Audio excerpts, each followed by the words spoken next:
Calls में आपका स्वागत है। आपके साथ मैं हूं मानसी दवे और मेरे साथ है प्रियंका और डिम्पी। भारतीय बाजार में कह सकते हैं मोमेंटम है, पॉजिटिवली प्लेस्ड है। अच्छे खासे एक्शन के बीच आज हम देख रहे हैं कारोबार होता हुआ, अच्छी मजबूती के बीच। अगर इंडेक्स प्राइस अगर देखेंगे वहां पर भी अच्छी तेजी है। ब्रॉडर इंडेक्सेस तो बाजार को सपोर्ट कर ही रहे थे, लेकिन लगातार ये दूसरा सेशन है जबकि 18,700 के पार आज ओपनिंग भी हुई, उसके बाद वो लेवल्स इंटैक्ट भी नजर आए। वन साइड अप मूव आप देखेंगे, बाजार ने संभलने की ही कोशिश की और इस वक्त 18,750 के पार हम ट्रेड करते हुए दिख रहे हैं।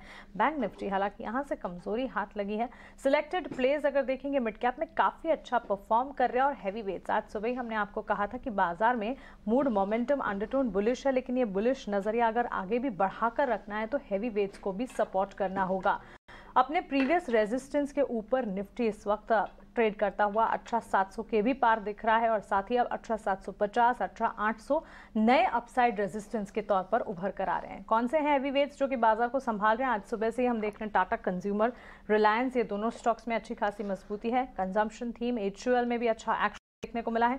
HUL में तो कई सारे इंटरेस्टिंग अपडेट्स भी आ रहे हैं जिस पर लगातार हमारी नजर है। उसके अलावा पावर ग्रिड, JSW स्टील जैसे स्टॉक्स भी हैं जो कि आपके रेडार पर होने चाहिए। सेक्टर स्पेसिफिक बाजार को अगर समझेंगे, अच्छी मजबूती हम देख रहे हैं आज मेटल्स में। सबसे आगे खड़े हैं निफ्टी मेटल इंडेक्स। हम देख रहे हैं ऑलमोस्ट यहाँ पर अच्छी तेजी के बीच करीब 600 अंकों की तेजी, 1.5% तक की बढ़त के साथ कामकाज है। इसके ठीक पीछे एनर्जी, FMCG, ऑटो और रियल्टी स्पेस है, जबकि कुछ हद तक फार्मा, फाइनेंशियल सर्विसेज और IT बैक सीट पर है। आइए ट्रेडर स्क्रीन और FNO की पोजीशनिंग एक बार डिम्पी से समझें। Dimpy, good afternoon.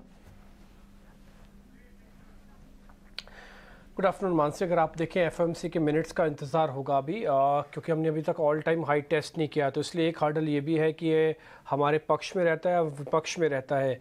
अगर ये विपक्ष में रहा तो आप फिर दूसरी तीसरी बार इनफैक्ट ऐसा होगा जब आप करीब 750 वाली रेंज से फिर फिसल के नीचे आ जाएंगे। और इस बार अगर ऐसा नहीं हुआ तो इस बार आप ऑल टाइम हाई को बिल्कुल छूने के लिए तैयार हो जाइए। दूसरी बात, 18,700 के ऊपर जो समय भी मार्केट जो ट्रेड कर रहा है, सेकंड टाइम है पिछले 15 दिनों में जब इसके ऊपर एक क्लोज करने की भी तैयारी कर देगा। अगर 18,700 के ऊपर ही आज क्लोजिंग दे देता है तो इसके अलावा रिकॉर्ड ऊंचाई से हम बहुत ज़्यादा दूर नहीं है। 44,000 के आसपास अभी बैंक निफ्टी ट्रेड कर रहा है। आपने एक चीज़ नोटिस की होगी कि निफ्टी तो चल रहा है लेकिन बैंक निफ्टी वहीं का वहीं खड़ा हुआ है। अगर आप देखें तो पिछले 10 दिन से बैंक निफ्टी का वही रेंज है। ऐसा नहीं कि बैंकिंग काउंटर्स चल नहीं रहे, वेटेज वाले बैंकिंग काउंटर्स नहीं चल रहे हैं, सिर्फ उनमें भी अगर हो रही है तो चर्निंग हो रही है।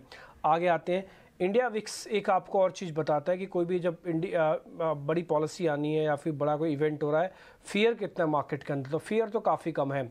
अगर मान लीजिए थोड़ा बहुत FMC मिनट ख़राब भी रहते हैं, US में थोड़ी प्रॉफिट बुकिंग भी हो जाती है, तब भी आपके बाज़ार के पास काफ़ी स्ट्रेंथ है क्योंकि इंडिया विक्स अभी भी 11 के ही आसपास है, इसमें कोई खास बढ़ोतरी नहीं हुई है। सुबह हम आपको वायदा के शेयर्स जब बता रहे थे तो हमने आपके सामने एक बात बिल्कुल क्लियर कर दी थी कि आज आपको दो चीज़ें चेक करनी है। पहला, बैंक निफ्टी, वो आपके सौदे पंच करवा इंडेक्स के अंदर, अगर ये जितना 44,000 के ऊपर रहेगा उतना आप इसको अपना फेवर मानिएगा। और दूसरा शेयर हमने बताया था रिलायंस इंडस्ट्रीज़, जो आज का मार्केट का फिर से सुपरस्टार है, इसमें बड़ा योगदान है। FMCG की चर्चा भी आप कर रहे थे और इसके अलावा मेटल्स के अंदर भी मजबूती है। एक और पॉइंट है, IT के अंदर प्रॉफिट बुकिंग हो रही है, तो इसलिए भी आप आज अगर आप नेट में देखेंगे तो कोई बहुत बड़ा गेन नहीं हो रहा, नहीं तो आज ही आप 800 के ऊपर होते अगर ये IT वीक नहीं होता तो। एक चीज़ में एक और बोलनी है, वो है PCR, पुट कॉल रेशियो, करीब 1% के ऊपर, 1 पॉइंट के ऊपर चल रहा है। ये बियर्स के ग्रिप में है मार्केट इस समय। 86% शेयर 200 दिनों के एवरेज के ऊपर है। सेगमेंट और स्पेसिफिक कमोडिटीज़ के शेयर्स चल रहे हैं, जैसे फर्टिलाइज़र, अभी आपने हेडलाइंस पढ़ी, कॉफ़ी और टी वाले शेयर्स चल रहे हैं। इसके अलावा पेंट वाली इंडस्ट्रीज़ के भी शेयर चेक कीजिएगा क्योंकि क्रूड ने मल्टीपल लो टेस्ट किया हुआ $72 के आसपास का, तो वहाँ पे उनका इस बार का क्वार्टर काफ़ी अच्छा जा सकता है। तो ये 2-4 सेगमेंट है जहाँ पे आपको ज़्यादा फोकस करना है। कुल मिला के एक फॉर्मेलिटी भर रह गया ऑल टाइम, क्योंकि हम पिछले 18 दिनों से इसी रेंज में हैं जिसको हम रेंज कहते हैं 500 से 700 की। अगर आपको 100-150 पॉइंट मिल भी गए तो कोई ज़्यादा फर्क नहीं पड़ेगा। आप फील गुड करके चलिए कि आप ऑल टाइम हाई के आसपास ही चल रहे हैं। प्रियंका, राइट, ये काफी अच्छी स्टेटमेंट आपने दी कि फील गुड फैक्टर के साथ आप ये सोच लीजिए, क्योंकि अगर बड़े कुछ हैवी वेट्स ना होते जिनकी बात किया, IT पैक ना होता, तो एक्चुअली हम यहाँ से 100-150 पॉइंट्स होते ऊपर और ऑल टाइम हाई के पास होते। लेकिन रियलिटी है कि अभी हम उससे थोड़ी सी दूर हैं और सेक्टर्स जिससे कंट्रीब्यूट नहीं कर रहे हैं उसमें IT है। लेकिन कंजम्पशन स्टॉक्स और रिलायंस की जो बर्नस्टन की रिपोर्ट आई उसके बाद कल से ही अच्छा खासा मोमेंटम है। तो एक बार एक्सपर्ट से भी पूछ लेते हैं कि इस स्टेज पर इंडेक्स ट्रेडर्स को करना क्या चाहिए। संजीव होता हमारे साथ शेखान से अपना नजरिया, फंडामेंटल नजरिया देने के लिए बाजार पर, और राहुल घोष टेक्निकल नजरिया देने के लिए, दोनों ही बने। Good afternoon to both of you. Rahul, quick view आप ये बताएं, क्योंकि अभी तक जो 18,720 750 का एक जोन रेजिस्टेंस के तौर पर दिख रहा था, क्या हम अब भी उस रेजिस्टेंस जोन में ही हैं या ऊपर की तरफ आ गए हैं? और अगर ऊपर आ गए हैं तो क्या यहाँ से 100-150 पॉइंट की रैली दिखती है? डेफिनेटली, पहले तो नमस्ते एंड गुड आफ्टरनून। ऊपर की तरफ तो हम बिल्कुल जा रहे हैं, और जब भी एक डिप आया, मैंने कई हफ्तों से कहता आ रहा हूँ कि कोई भी डिप आए is just a buying opportunity, और ऑल टाइम हाई एक इनएविटेबल चीज है निफ्टी में।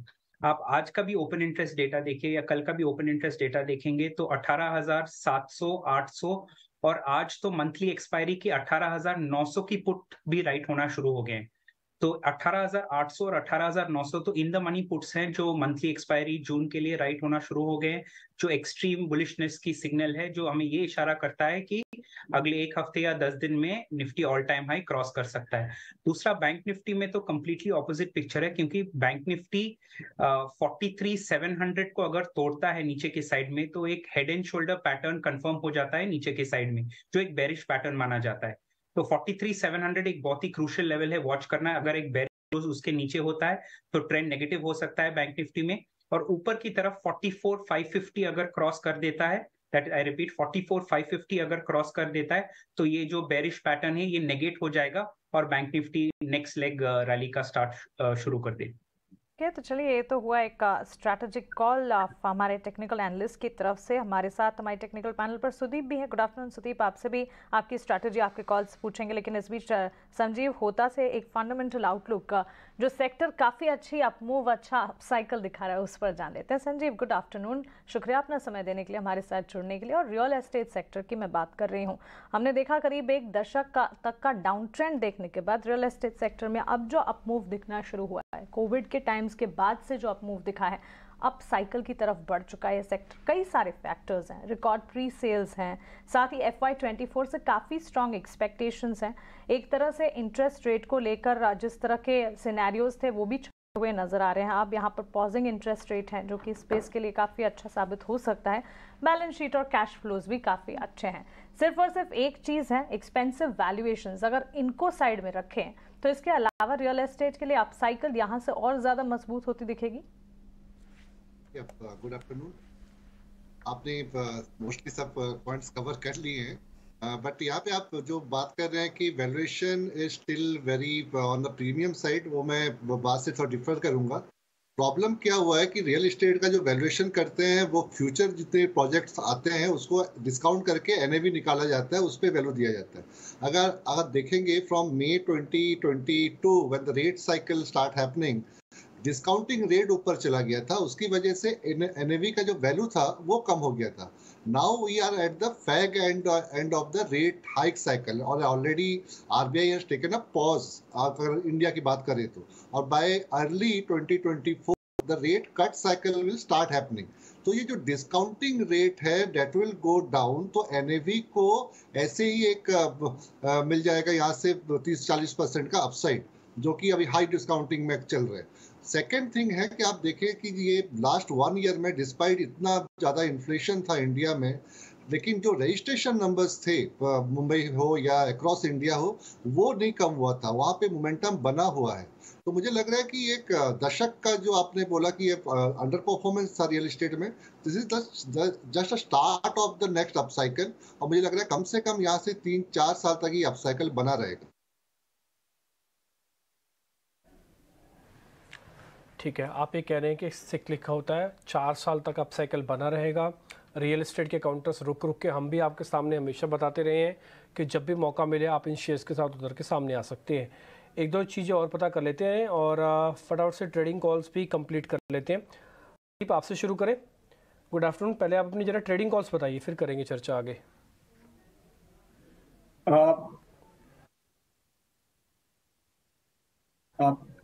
Am I audible? हाँ बिल्कुल बिल्कुल, आप सुनाई नहीं रहे ना, बताइए ना।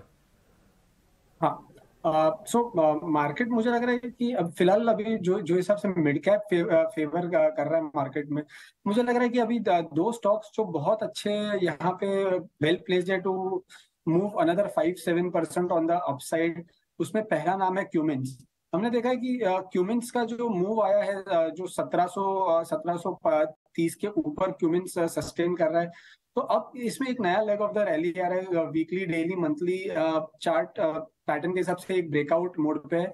तो मुझे लग रहा है जो हिसाब से क्यूमिंस का अभी चल रहा है, 1800 1780 का एक बहुत इंपॉर्टेंट सपोर्ट है। यहाँ तक जब तक ये स्टॉक 1800 होता है, तब तक मुझे लग रहा है क्यूमिंस में 1930 1950 तक का एक अपसाइड हम देख पाएंगे।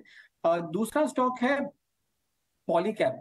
अब पॉलीकैब का भी अगर हम ये देखें कि जो हिसाब से स्ट्रक्चर है, पॉलीकैब ने पहले 3300 के आसपास एक रेजिस्टेंस लिया था, फिर वो क्रॉस करके अब 3600 तक आया है। पर अगर हम डेली, वीकली टाइम फ्रेम पे इसके सारे चार्ट्स देखें तो higher top higher bottom formation भी है, और ऊपरी लेवल पे भी एक नई स्ट्रेंथ हम देख पा रहे हैं ये स्टॉक में। और ओपन इंटरेस्ट भी अगर इसका डेटा देखें पिछले 3-4 दिन का, तो बहुत एग्रेसिव लॉन्ग बिल्डअप हमने पॉलीकैब में देखा है।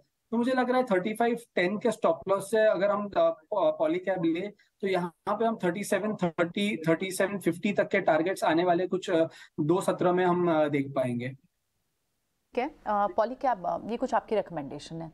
एक बार राहुल से भी समझ लेते हैं आज के क्या उनके ट्रेड्स हैं। राहुल बताएं, कहाँ है आपकी नजर आज? तो पहले तो शुरू करूंगा, लास्ट वीक में सीमेंस दिया था एक और कंडीशनल बाय, और क्रिसिल दिया था। सीमेंस तो टारगेट अचीव कर लिया, क्रिसिल शायद थोड़ा शॉर्ट पड़ गया टारगेट से। इस वीक हम अपोलो टायर्स और जेके सीमेंट रेकमेंड करना चाहते हैं। अपोलो टायर्स पिछले कई हफ्तों से हम रेकमेंड करते आए हैं, बट अभी भी थोड़ा सा स्टीम लेफ्ट है इस स्टॉक में। Generally tyre stocks as a whole में थोड़ा सा स्टीम अवेलेबल है, तो Apollo Tyres current market price पे बाय कर सकते हैं। स्टॉप लॉस 396 रखिएगा और टारगेट होगा 419। दूसरा एक और सीमेंट स्टॉक है। सीमेंट जैसे आप लोग को पता है, अच्छे कुछ हाल ही में अच्छा परफॉर्म कर रहा है, हायर हाइज हायर लोज बना रहा है। आज के डेट में जेके सीमेंट एक अच्छे रेजिस्टेंस को क्रॉस करके एक अच्छा बुलिश कैंडल बना रहा है, तो जेके सीमेंट को बाय कर सकते हैं करंट मार्केट प्राइस पे। इसका स्टॉप लॉस होगा 3250 और टारगेट होगा 3396 एंड 3450। अपोलो टायर्स में खरीदारी किया और जेके सीमेंट प्लेस में भी मिड कैप सीमेंट प्लेस पर लगातार नजर है, वहां पर धीरे धीरे एक्शन बिल्ड होता हुआ इस वक्त नजर आ रहा है। लेकिन कुछ और स्टॉक्स हैवी वेट्स में जहां अच्छी तेजी है। Sudeep, good afternoon. रिलायंस को पुल अप कीजिए और साथ ही टीसीएस, क्या दोनों स्टॉक्स में जो मोमेंटम इस वक्त, क्योंकि आज आईटी सेक्टर की तरफ से तो नेगेटिव ब्रोकरेज रिपोर्ट्स आई है, लेकिन टीसीएस के चार्ट्स अभी अगर देखेंगे, हमने देखा है निचले स्तरों से वहां पर रिकवरी आती हुई नजर आ रही है। और रिलायंस तो आज दिन की शुरुआत से एक तरफा तेजी दिखाने की कोशिश कर रहा है। 2555 के आसपास के लेवल्स, और वो लेवल्स इस वक्त भी इंटैक्ट है। रिलायंस और साथ ही टीसीएस की जो अभी तेजी आई है, इस पर कितना भरोसा करना चाहिए? गुड आफ्टरनून मानसी जी। जो हिसाब से हम रिलायंस के चार्ट देख रहे हैं, अगर हम देखें कि ये बड़े फॉल के बाद रिलायंस में जो रिवर्सल आया है, ये रिवर्सल अगर आप देखेंगे तो जो 29 मई का जो एक स्विंग हाई है 2535 2537, स्टॉक पिछले कुछ दिनों से वहां पे एक रेजिस्टेंस ले रहा था।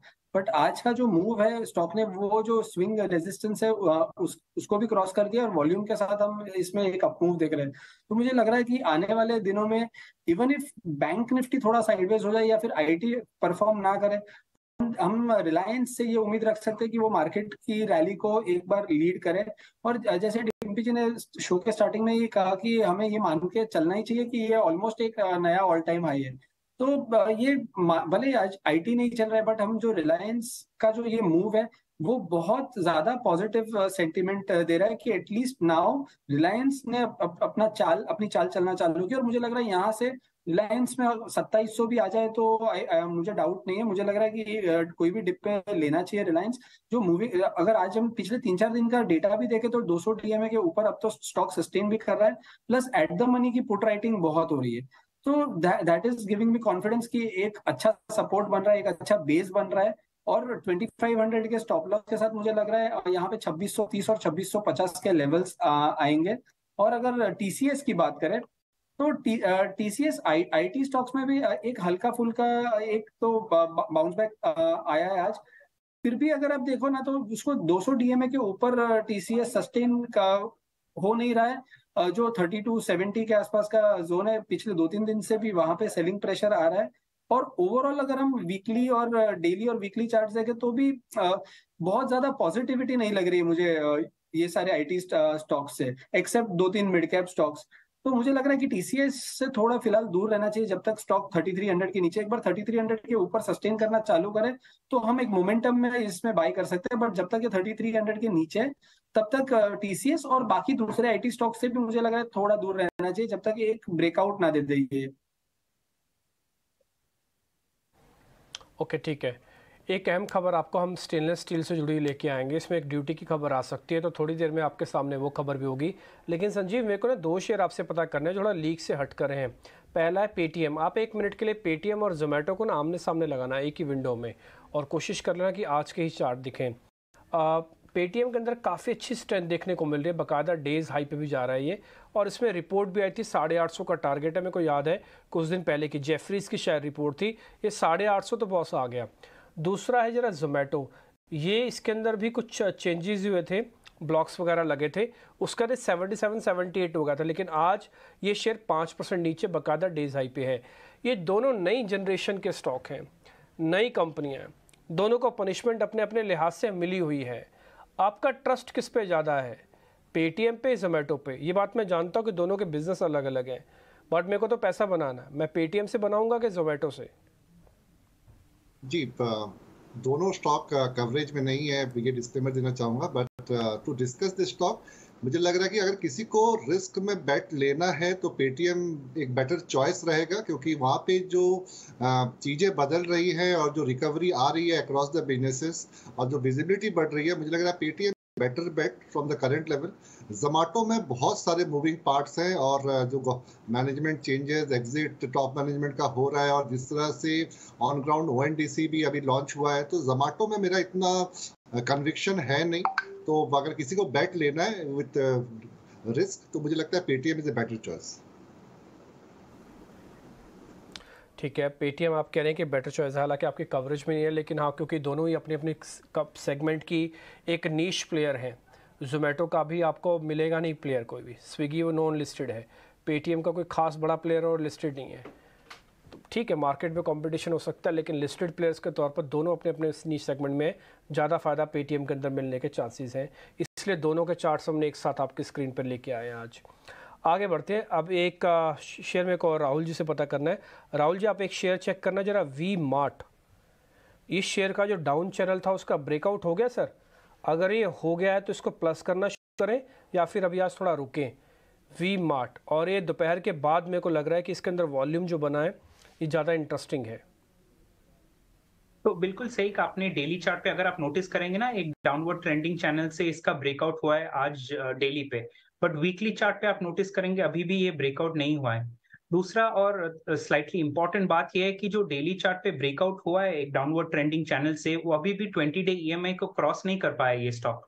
20 डे ईएमआई का प्राइस है 2125, तो फिर भी अभी वेट करेंगे क्योंकि 2190, 2160 दोनों पे रेजिस्टेंसेस है। तो अभी भी एक 4-5% वेट करेंगे और देखेंगे कि ये सस्टेन हो रहा है कि नहीं अपने ये ब्रेकआउट के बाद। अगर सस्टेन हो रहा है और 2190 के ऊपर आपको प्राइस मिल जाए, इसको हम प्लस कर सकते हैं और होल्ड कर सकते हैं फॉर हायर टारगेट्स, बट तब तक वेट ऑन वॉच मोड में रहेंगे।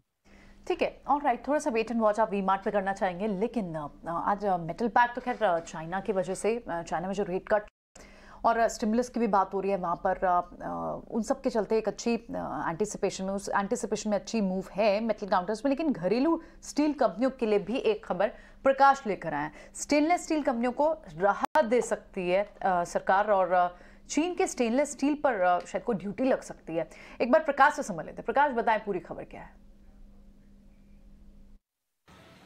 देखिए, सूत्रों के हवाले से हमें जानकारी मिल रही है कि सरकार कुछ कैटेगरी के जो चाइनीज स्टेनलेस स्टील प्रोडक्ट्स हैं उसके इंपोर्ट ड्यूटी लगा सकती है। सूत्र हमें बता रहे हैं कि स्टील मंत्रालय ने इस प्रस्ताव पर काम करना शुरू कर दिया है ताकि जो डोमेस्टिक इंडस्ट्री है उसके हितों की रक्षा की जा सके, और जल्द ही स्टील मंत्रालय इस मसले पर वित्त मंत्रालय से संपर्क करने वाला है। सूत्र हमें बता रहे हैं कि इस वक्त स्टील मंत्रालय इंडस्ट्री की तरफ से जो प्रेजेंटेशन दिए गए हैं उसकी समीक्षा कर रहा है और ये देख रहा है कि इंडस्ट्री जो डोमेस्टिक इंडस्ट्री है उसको कितना नुकसान हुआ है।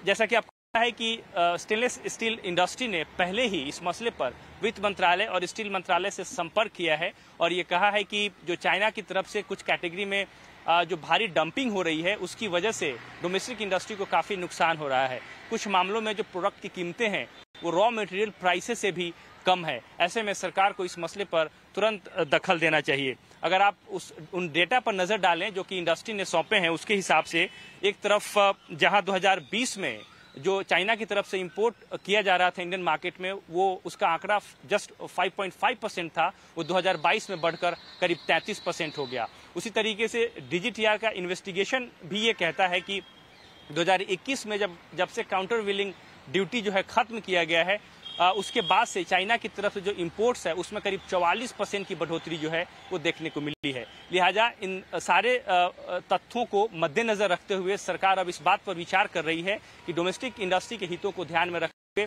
क्या इंपोर्ट ड्यूटी जो है कुछ कैटेगरी के जो स्टेनलेस स्टील प्रोडक्ट्स हैं उस पर लगाए जा सकते हैं। इस पर सरकार इस वक्त विचार कर रही है। जी ऑलराइट, ठीक है, ये बात तो आपने सही बताई और इनफैक्ट ठीक है, शुक्रिया प्रकाश आपसे इस पूरी खबर का। आगे भी चर्चा आपसे करते रहेंगे, इस पर अपडेट लेते रहेंगे। लेकिन वैसे ही स्टील काउंटर्स पे आज जो एक मोमेंटम बना हुआ है और ये अलग से स्टेनलेस स्टील कैटेगरी के लिए चाहे भले काम करेगा, लेकिन स्टील काउंटर्स के लिए तो अच्छा ही खबर है। क्या राहुल आपके रडार इस वक्त स्टील काउंटर्स पे भी बनी हुई है, मेटल काउंटर्स पे, क्योंकि ये एक स्टार्ट ऑफ द मोमेंटम है, अभी और पॉसिबल अच्छी न्यूज़ आ सकती है, स्टिमुलस की भी न्यूज़ आ सकती है चाइना से। तो दो काउंटर्स पे हम क्लोज नजर रखते हैं, एक तो सेल और दूसरा है टाटा स्टील। दोनों में एक इंटरमीडिएट एकदम पास में एक रेजिस्टेंस है। सेल में आप देखेंगे तो 94 का लेवल के लिए हम वेट कर रहे हैं और टाटा स्टील में 116 का लेवल के लिए वेट कर रहे हैं। टाटा स्टील तो और पास में है। तो इन दोनों लेवल्स के ब्रेकआउट के बाद ही हम लोग नेक्स्ट डायरेक्शन लॉन्ग साइड की तरफ देखेंगे। अगर आप जनरली मेटल इंडेक्स को देखेंगे ना, मेटल इंडेक्स कोशिश कर रहा है एक ब्रेकआउट करने के लिए, बट सस्टेन नहीं कर पा रहा है। तो इसीलिए स्पेसिफिक लेवल्स इन दो स्टॉक पे हम वेट कर रहे हैं और उसके बाद ही डिसीजन लेंगे लॉन्ग साइड की तरफ। ओके, तो चलिए, ये तो इन पर्टिकुलर इस मुद्दे पर बात रही, लेकिन मेटल शेयरों में जिस तरह का एक्शन आज के सत्र में देखने को मिल रहा है, टॉप परफॉर्मिंग सेक्टर तो है ही और कई सारे फैक्टर्स हैं जो कि इस वक्त प्ले आउट कर रहे हैं मेटल्स के लिए और इसी के चलते ये सेक्टर जो है आउटशाइन कर रहा है। कौन से ये पॉजिटिव फैक्टर्स और ट्रिगर्स जिसके चलते मेटल्स में इतनी मजबूती, इतनी अच्छी चमक है? आइए एक बार एक क्विक चेक आशीषा से सारा कुछ समझ लेते हैं। आशीषा बताइए। जी हाँ, मेटल शेयरों में आज काफ़ी तेज़ी देखने को मिल रही है। इनफैक्ट निफ्टी मेटल इंडेक्स की बात करें तो सबसे बड़ा सेक्टोरल गेनर है आज के ट्रेडिंग सेशन में। याद रखें, चाइना सबसे बड़ा कंज्यूमर है, ग्लोबल कंज्यूमर है मेटल्स का, और चाइना से कुछ भी पॉजिटिव न्यूज़ आती है तो वो एक पॉजिटिव ट्रिगर होता है पूरे मेटल के लिए। कल चाइना ने रेट कट अनाउंस किया, 2% से रेट्स घटाकर 1.9% पर ला दिए गए हैं, जो सबसे पहला कट है अगस्त 2022 से।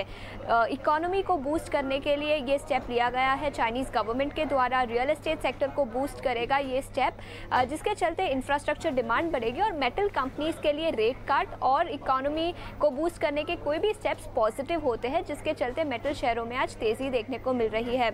इनफैक्ट चाइनीज़ डिमांड की बात करें तो पिछले कई महीनों में चाइनीज़ डिमांड काफ़ी कमज़ोर रही है और उसी के रिपरकशंस इंडियन स्टील सेक्टर पर भी देखने को मिले हैं।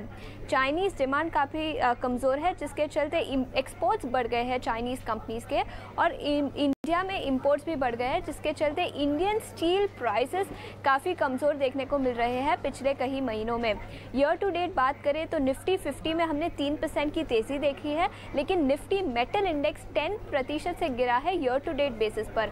Rising interest rates, global recessionary concerns कुछ वजह है जिसके चलते metal index under perform, Nifty metal index ने अंडर परफॉर्म किया है ईयर टू डेट। आज ऑफ कोर्स अच्छी खबर आती हुई नजर आ रही है चाइना से, जिसके चलते सभी मेटल स्टॉक्स में आज तेज़ी देखने को मिल रही है। शुक्रिया ये सारी जानकारी के लिए। तो ये है मेटल सेक्टर पर चाइनीज़ कनेक्शन। चलिए, चाइना से कोई एक खबर तो किसी सेक्टर, भारतीय बाजार के सेक्टर के लिए अच्छी साबित हुई। चाइना में जो रेट कट अनाउंसमेंट है उसका इम्पैक्ट है, क्योंकि वहाँ पर इंफ्रा और कंजम्पशन स्टोरी में जिस तरह से डिमांड में बढ़ोतरी होती हुई दिखेगी, एक इवेंचुअल इम्पैक्ट है जो कि मेटल काउंटर्स पर पड़ेगा और यही आप देख रहे हैं मेटल स्टॉक्स पर। हमने इस पर टेक्निकल आउटलुक अभी थोड़ी देर पहले हमारे एक्सपर्ट से जाना। लेकिन मेटल्स के ही साथ साथ अगर आप देखेंगे, आज auto ancillary stocks, broader indices में ऑटो एंसिलरी है जो कि काफ़ी अच्छा एक्शन दिखा रहे हैं। JTEKT India, SJS Enterprises, Craftsman Automation, ये सारे के सारे स्टॉक्स हैं। टायर स्टॉक्स भी हैं, अभी हमारे एक्सपर्ट के रेडार पर टायर स्टॉक्स भी थे। लेकिन एंसिलरी के भी एंसिलरीज होते हैं। अब टायर जो है वो ऑटो एंसिलरी है, लेकिन पीसीबीएल यानी कि फिलिप कार्बन, सुदीप आपसे राय जानना चाहूंगी, पीसीबीएल के चार्ट्स को पुल अप कीजिए, करीब 7% की तेजी आज ये स्टॉक दिखा रहा है और ये एंसिलरी का भी एंसिलरी है क्योंकि टायर बनाने में जो कार्बन ब्लैक का इस्तेमाल होता है उसका कामकाज है पीसीबीएल यानी कि फिलिप्स कार्बन का। 7.5-8% के मूव्स है 157 के लेवल्स पर। सुदीप, ये स्टॉक चल ही नहीं पाता, लेकिन पिछले एक महीने से स्टॉक में एक मोमेंटम नजर आ रहा है और आज अगर आप देखेंगे 7.5% की तेजी है। टेक्निकली क्या यहाँ से और अपमूव है या किसी की एग्जिस्टिंग पोजीशन तो बाहर निकलने की कोशिश की जाए? जो हिसाब से स्टॉक में पिछले हफ्ते 10 दिन से हमने मोमेंटम देखा है 130 से लेके जो स्टॉक ने एक ब्रेकआउट दिया है, स्टॉक ने आज तो अगर हम देखें आज के जो मूव के बाद तो 150-155 के आसपास का स्टॉक का एक बीच एक इंटरमीडिएट रेजिस्टेंस था जो जो मेरे ख्याल से अक्टूबर 2022 में स्टॉक ने जो हाई लगाया था उसके बाद रेजिस्टेंस बना था, तो इसको स्टॉक क्रॉस नहीं कर पा रहा था। लेकिन आज जो वॉल्यूम से हमने देखा है कि एक मोमेंटम बना है ये स्टॉक में और स्टॉक ऑलमोस्ट अपने पिछले अगर 4-5 साल की अगर हम चार्ट देखें तो स्टॉक अपने हाईएस्ट स्तर पे अभी है। तो मुझे लग रहा है अभी तो मोमेंटम यहाँ पे चालू हुआ है। यहाँ पे एक जो सबसे मिड कैप के दौर में अगर हम देखते हैं कि काफी स्टॉक्स 40, 50, 60, 70% तक के भी मूव्स दे देते हैं, तो ये मुझे लग रहा है ये उनमें से एक है। और ऑटो एंसिलियरीज की भी एंसिलियरी ये है और हम देख रहे हैं कि ऑटो के लिए अभी थोड़े काफी फेवरेबल न्यूज आ रहे हैं और काफी एंसिलियरीज और ऑटो स्टॉक सारे चल रहे हैं। तो मुझे लग रहा है ये स्टॉक में भी मोमेंटम बना और ये ब्रेकआउट के बाद अगर यहाँ पे 145, 146 अगर ये होल्ड कर जाता है अगले कुछ सत्रों के लिए, तो अगले 4-5 सत्रों, तो मुझे लग रहा है यहाँ पे 180, 190 का लेवल भी आ सकता है। और वीकली, मंथली सारे टाइम फ्रेम पे स्टॉक ने ब्रेकआउट दिया है। तो मुझे लग रहा है कि जिनकी मौजूदा अगर पोजीशंस है उनको भी ये पोजीशंस 145 के स्टॉप लॉस के साथ ट्रेल कर सकते हैं। और डिप्स पे जिन्होंने अभी तक नहीं लिया है उनको भी अगर ये रैली में पार्टिसिपेट करने की इच्छा है तो मेरे हिसाब से डिप्स को यूज करें और 145 का स्टॉप लॉस इवेंचुअली रखें और 185, 190 तक के मुझे लग रहा है ये ब्रेकआउट के बाद मूव्स आ सकते हैं ये स्टॉक में। ठीक है, थोड़ी देर पहले हमारे रिपोर्टर प्रकाश हमारे साथ जुड़े थे जो आपको स्टेनलेस स्टील के बारे में बता रहे थे कि यहाँ पे सरकार इंपोर्ट ड्यूटी को वापस से रीइंट्रोड्यूस कर सकती है। थोड़ी देर पहले ही, मतलब 2-2.5 घंटे पहले ही उन्होंने एक खबर और बनाई थी फर्टिलाइजर स्टॉक्स को लेकर। हालांकि कैबिनेट में मामला अगले हफ्ते के लिए टल रहा है, लेकिन खबर मार्केट में ये आ रही है कि सल्फर से जुड़ी हुई जो फर्टिलाइज़र है वो बाज़ार में लेके आना चाहती हैं। मैं एक एक करके शेयर के नाम बोलूँगा, आप सारे स्क्रीन पे दिखा सकते हैं, जो भी आप कंपैरिजन में रखना आप रखिएगा। संजीव सर, ये मेरा सवाल आपसे होगा, पहले दिखाइए RCF, दूसरा दिखाइए फैक्ट, FACT फैक्ट, तीसरा दिखाइएगा NFL नेशनल फर्टिलाइजर लिमिटेड और चौथा दिखाइएगा GSFC। ये चारों शेयर्स अगर आप देखेंगे आप अमूमन इसमें नोटिस करेंगे कि 11 बजे के बाद मूवमेंट ज़्यादा स्ट्रॉन्ग आई है और ज़्यादातर शेयर ऑलमोस्ट डेज हाई के आसपास कामकाज कर रहे हैं। कुछ भी हो, गवर्नमेंट इस बार चुनावी साल है, फर्टिलाइज़र्स को लेकर कोई बड़ा जोखिम नहीं लेगी और अगर लेगी भी तो बहुत कैलकुलेट करके लेगी कि किसानों को कोई दिक्कत ना हो। संजीव सर, ये री रेट वाला साल हो सकता है फर्टिलाइज़र का? प्रॉब्लम है कि फर्टिलाइजर सेक्टर में ये अनाउंसमेंट बेस्ड मूवमेंट देते हैं। एक स्ट्रक्चरल स्टोरी यहाँ पे मेरे को कभी भी नहीं दिखा है फर्टिलाइजर स्टॉक में। और आपने जैसे बोला कि ये जो run up to election year है नेक्स्ट ईयर का, उसकी वजह से ये फोकस में रहेंगे। बीच में इनको बेनिफिट मिला था जब रशिया यूक्रेन का वॉर तेजी में था, तब इन पे ग्लोबली फर्टिलाइजर के प्राइस ऊपर जा रहे थे, तब इनको अच्छा इम्पैक्ट आया था। लेकिन इस पे एक स्ट्रक्चरल प्ले करना, इन्वेस्टमेंट प्ले करना बहुत ही मुश्किल है। और अगर यहाँ पे प्ले करना ही है अगर इन्वेस्टमेंट के लिए, तो I would prefer Coromandel international. वो एक स्टॉक जो है मुझे अच्छा लगता है, एक बड़ी कंपनी और स्ट्रक्चरली अच्छा डिलीवर करती है अर्निंग्स। ये छोटे जितने भी शेयर्स हैं डे मूवमेंट कर सकते हैं लेकिन बहुत ही वोलाटाइल रहेंगे, तो मैं कोरोमंडल को प्रीफर करूंगा ये स्पेस में। कि आपको कोरोमंडल पसंद आता है लेकिन बहुत ही एक रेंज में फंसा हुआ है और कई सारे स्टॉक्स जो डिम्पी लिस्ट कर रहे हैं उनमें आइए एक टेक चेक ले ही लेते हैं, क्योंकि स्टॉक्स में अच्छे कई सारे स्टॉक्स, नवीन फ्लोरीन जैसे काउंटर्स हो, कोरोमंडल, अच्छे शॉर्ट्स भी शॉर्ट कवर भी हो रहे हैं और इनफैक्ट मोमेंटम अच्छा है। कई जगहों पर तो आपको लॉन्ग्स भी दिख रहे हैं, GNFC जैसे काउंटर्स में, अतुल जैसे काउंटर्स में। एक बार सुदीप आप देखेंगे कोई फर्टिलाइजर काउंटर, नवीन फ्लोरीन हो, दीपक फर्टिलाइजर हो, कोरोमंडल आपके रडार पर आ रहा हो जहाँ आपको अपसाइड ट्रेडिंग के लिहाज से दिख रहा हो? मुझे लग रहा है ये सारे जो नाम है, ये जो हमने अभी फर्टिलाइजर में डिस्कस किए, में एक नवीन फ्लोरिन फंडामेंटली टेक्निकली दोनों बहुत स्ट्रॉन्ग स्टॉक है।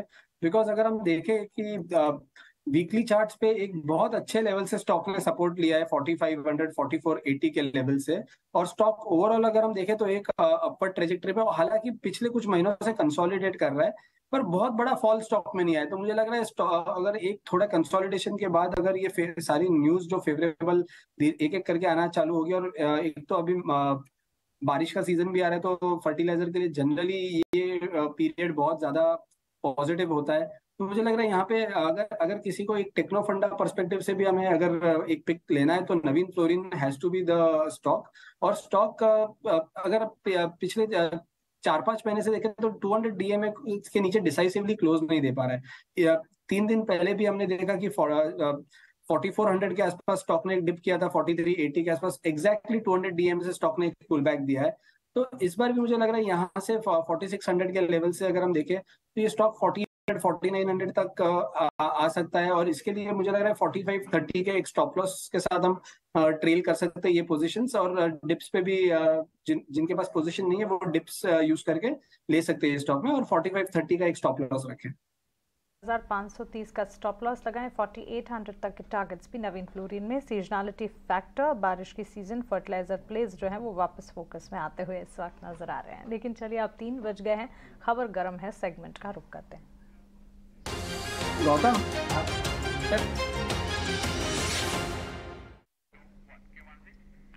डीलिंग रूम चेक का जायजा, और आज ये जायजा लिया है डिम्पी ने। डिम्पी बताइए कौन से स्टॉक हैं जिसमें खबर गर्म है, क्या रैशनल है, और डीलिंग रूम में गपशप का हिस्सा कौन सा शेयर बना है? देखिए इस समय क्या ना, गोल्ड के प्राइसेस को भी काफ़ी हद तक नोटिस किया जा रहा है। ज्वेलरी काउंटर्स भी आप देख रहे होंगे रुक रुक के चल रहे हैं। उसमें टाइटन का नाम सबसे ऊपर है, थोड़ा डेट कम है इसलिए वो ज़्यादा फिजिबल कंपनी लगती है। लेकिन कल्याण ज्वेलर्स पे भी ध्यान रखिएगा। इन पे मेरे पास जो खबर आई है वो ये है कि इस क्वार्टर के अंदर, यानी कि जो भी शुरू हुआ क्वार्टर है, first quarter of this calendar year financial year, उसमें करीब 15% अपना डेट उतार देंगे। ऐसी खबर मेरे पास है कि शायद इनके कोई एसेट्स हैं जिसको बेच देंगे, लिक्विडेट कर रहे हैं, वो प्रोसेस चल रही है, और इस क्वार्टर में उनके पास वो पैसा आ जाएगा, और वो पैसा आने के पास टोटल डेट का करीब 15% तक ये उतर जाएगा। कोई भी कंपनी जब डेट फ्री होने की कगार में जाती है या उस फ्री होने की पॉसिबिलिटीज़ में जारी होती है तो उस कंपनीज को मार्केट थोड़ा देखता है, गौर से देखता है, और यही बड़ी वजह है कि इसके अंदर हम देख रहे हैं कि जो वॉल्यूम है वो ज़बरदस्त है। करीब 29 लाख शेयरों का एवरेज वॉल्यूम था, और कल में इसमें 56 लाख शेयरों का वॉल्यूम हुआ है। एक और चीज़ जो नोटिस हो रही है वो 113 का स्तर है। ये एक्चुअली में इसका एक वीवैम्प का लेवल है, volume weighted average price. Technicals वाला बहुत अच्छे से जान रहे हैं इस लेवल को। ये 113 के जितना ऊपर रहेगा उतनी से इसके अंदर शॉर्ट कवरिंग आ सकती है, और तेज़ी से भी शेयर ऊपर आ सकता है। एक पॉइंट जो मेरे पास और बताने के लिए है कि ये इसी क्वार्टर में होने जा रहा है, जो 15% डेट की मैं बात आपके सामने रख रहा हूँ। तो एक नया ब्रेकआउट का कैंडिडेट बन सकता है, बट कंडीशन ये है कि 113 के ऊपर ये आ जाए, और एक खबर मेरे को लग रहा है कि जल्दी मार्केट के अंदर भी आ जाएगी। ये इन्होंने डेट रिडक्शन के लिए जो एक असेट था उसको उन्होंने बेच दिया। शुक्रिया। तो डेट रिडक्शन प्लान किसी भी कंपनी के लिए काफ़ी फायदेमंद साबित हो सकता है। जून तिमाही के लिए कल्याण ज्वेलर्स जो है डेट रिडक्शन को लेकर कुछ एक खबरें निकाल कर खासतौर से इस स्पेस पर दिख सकती है। स्टॉक पर कंपनी लगातार कर्ज घटाने की कोशिशें कर रही हैं। 113 के लेवल्स ब्रेकआउट का कैंडिडेट बना है, लेकिन 113 के लेवल्स अगर इंटैक्ट रहते हैं तो। राहुल आप बताइए, कल्याण ज्वेलर्स इस वक्त तो गिरावट है, क्या इस गिरावट को खरीदारी का मौका समझा जाए? कल्याण ज्वेलर्स का जो फॉल आया है उसको बाइंग का अपॉर्चुनिटी तो नहीं कहा जा सकता है। अभी भी थोड़ा वेट करना चाहिए, थोड़ा मोमेंटम इंडिकेटर साथ दे दे। अगर आप RSI को देखेंगे, अभी एक अच्छा फॉर्मेशन बनने की कोशिश कर रहा है, बट अभी तक फॉर्म नहीं हुआ है। थोड़ा सा वेट करेंगे और देखेंगे, अगर ये पैटर्न फॉर्म हो गया है RSI पे, तब लॉन्ग जाने की कोशिश करेंगे। ऑल्सो थोड़ा वॉल्यूम्स को भी सपोर्ट करना चाहिए, जो अभी फिलहाल नहीं कर रहा है, तो वेट एंड वॉच करेंगे कल्याण ज्वेलर्स में। ठीक है, अभी तो वेट एंड वॉच करने की ज़रूरत है। जैसे मैं कह भी रहा था कि 113-115 वाली रेंज पूरी पार हो जाए फिर आप इसमें ज़रूर देखिएगा, लेकिन इसको वॉच लिस्ट में डाल दीजिए, क्योंकि खबर हमारे पास आई है तो शायद हो सकता है कहीं ना कहीं इसका इम्पैक्ट ज़रूर आपको आने वाले दिनों में दिखे। अलग अलग स्टॉक्स पकड़ते हैं और वहाँ से कुछ ट्रेड समझते हैं। शाइना मुकद्दम भी इस बीच हमारे साथ जुड़ चुकी हैं। शाइना भी थोड़ी देर पहले एक स्टील कंपनीज के बारे में बात हो रही थी कि सरकार इम्पोर्ट ड्यूटी वापस से लगा सकती है। बड़ी वजह क्योंकि चाइना के अंदर कामकाज शुरू हो गया है, भारत उसका डंपिंग ग्राउंड है, वो स्टील काफ़ी तक भारत में डंप करते हैं और प्रोडक्शन और मतलब डिमांड भी काफ़ी तेज़ी से बढ़ी है। सेल के बारे में आपका क्या कहना है? सेल आपकी रडार पे है क्या? अगर एक खबर सच निकलती है और एक दो दिन में आ जाती है तो सेल के लिए बहुत पॉजिटिव हो सकती है, आप इसको नोटिस करते हैं क्या? हाँ जी, एक्चुअली सेल भी स्टील स्टॉक्स अभी थोड़ा मोमेंटम में दिख रहे हैं। जैसे अभी मेटल स्टॉक्स काफी लास्ट कपल ऑफ मंथ्स में नेगेटिव थोड़ा न्यूज था कि प्राइस ऑफ मेटल्स जैसे स्टील काफी नीचे आ चुके थे, बट अभी अब देखा जाए तो उनका जो रॉ मटेरियल है तो हो सकता है कि टर्नओवर तो नीचे हो सकता है, आ सकता है, बट जो रॉ मटेरियल्स है वो काफी घट चुके हैं। जैसे आप कोल देखो, यू हैव कोक प्राइसेस सब नीचे आ चुके हैं। So to that extent iron ore prices भी टू दैट एक्सटेंट अगर जो ये इंपोर्ट ड्यूटी डालते हैं गवर्नमेंट तो उनके जो एबिटा मार्जिन्स और प्रॉफिटेबिलिटी काफी अच्छा इंप्रूव हो सकते हैं। I think most of the metal stocks are well अभी। जैसे आप देखो JSW स्टील भी काफी अच्छा चल रहा है, सेल भी काफी अच्छा चल रहा है। I think they can bottom out अगर आपकी जो न्यूज है वो करेक्ट है। एब्सोल्युटली शाइना, आप बात तो बहुत वैलिड कर रहे हैं, लेकिन स्टील काउंटर्स और मेटल काउंटर्स ये मोमेंटम सस्टेन नहीं करते। बहुत अनसर्टन एनवायरनमेंट इनके लिए अब भी रहता है कि इस पर एक व्यू बनाना कई एक्सपर्ट्स के लिए चैलेंजिंग हो जाता है। बट आपसे चर्चा आगे भी जारी रहेगी।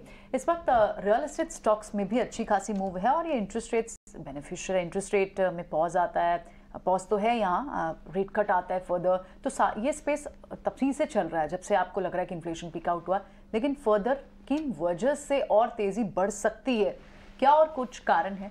रिसर्च हमारे साथ वमाक्षी लेकर आई उनसे समझते हैं। वमाक्षी बताएं, स्टॉक अच्छा खासा, पूरे सेक्टर अच्छा खासा चल रहा है और लगातार हम देख रहे हैं एक्सपर्ट्स का बुलिश व्यू है, 25-30% तक के अपसाइड कई स्टॉक्स में बता रहे हैं एक्सपर्ट्स। आप कौन कौन से रीजंस हमें बताने वाली हैं आज? जी बिल्कुल, जैसे कि आपने कहा, अगर हम देखें तो निफ्टी इंडेक्स के मुकाबले निफ्टी रियल्टी ने काफ़ी आउट परफॉर्म किया है। इनफैक्ट सेक्टोरल गेनर्स की भी अगर हम बात करें तो निफ्टी रियल्टी ने ईयर टू डेट बेसिस पर सारे ही सेक्टोरल इंडाइसेस को भी आउट परफॉर्म किया है। निफ्टी रियल्टी में करीब 20% की ग्रोथ हमने देखी है। इसके अलावा अगर हम देखें क्या ऐसे ट्रिगर्स है जिसके चलते ये आउट परफॉर्मेंस हमें नजर आ रही है। ओवरऑल पहले शुरुआत करते हैं हम प्री सेल से। तो मोस्ट ऑफ द डेवलपर्स की तरफ से रिकॉर्ड प्री सेल्स रिपोर्ट हुए हैं। रेजिडेंशियल रियल एस्टेट मजबूत डिमांड से उनको अच्छा बेनिफिट नजर आ रहा है और इनफैक्ट फोर्थ क्वार्टर में प्री सेल्स रिकॉर्ड हाई पर थे और ये in fact best ever quarterly sales थे पिछले 16 सालों में। इनफैक्ट FY23 की ओवरऑल अगर हम सेल्स की बात करें तो ये बेस्ट एवर एनुअल सेल्स रहे हैं पिछले 2 डेकेड्स में। तो ओवरऑल रिकॉर्ड प्री सेल्स तो रहे हैं। इसके अलावा आगे चलते FY24 में भी एक्सपेक्टेशंस काफ़ी मजबूत नजर आ रहे हैं। 15 to 20% की ईयर ऑन ईयर गाइडेंस दी है प्री सेल्स की। Overall growth largely higher launches के चलते ड्राइव होगी। मजबूत बैलेंस शीट और कैश फ्लो भी और एक ट्रिगर कंपनीज के लिए। अगर हम देखें तो डेवलपर्स ने अपना लेवरेज जो है वो कम किया है। कैश कलेक्शंस भी काफ़ी मजबूत नजर आ रहे हैं। तो ओवरऑल बैलेंस शीट काफ़ी मजबूत है। कंसोलिडेशन ऑफ मार्केट की अगर हम बात करें तो यहाँ पर हम देख रहे हैं कि जो लिस्टेड डेवलपर्स हैं ये मार्केट शेयर गेन कर रहे हैं अनऑर्गेनाइज स्पेस से और ओवरऑल ये स्ट्रॉन्ग इंडस्ट्री परफॉर्मेंस को ड्राइव कर रहा है। इसके अलावा इंटरेस्ट रेट साइकिल की भी अगर हम बात करें तो जो पॉज आया है वो पॉजिटिव है क्योंकि यहाँ पर सेंटिमेंट सुधरता हुआ नजर आ सकता है। खैर ये तो हो गए सारे इंपॉर्टेंट ट्रिगर्स, मगर इसके अलावा अगर हम देखें तो कुछ रिस्क भी नज़र आ रहे हैं।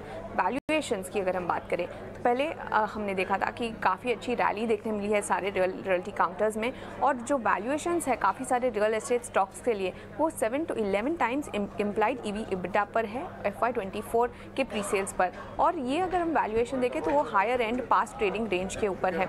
तो ओवरऑल वैल्यूएशंस तो थोड़े से एक्सपेंसिव नज़र आ रहे हैं। इसके अलावा राइजिंग प्रॉपर्टी प्राइजेस की बात करें ये भी एक रिस्क है क्योंकि हिस्टोरिकल हमें दिखाता है कि हाई कोरिलेशन है प्राइसिंग और सेल्स में। अगर काफ़ी ज़्यादा बढ़ जाते हैं प्राइसेस तो शायद डिमांड पर कुछ इम्पैक्ट आ सकता है।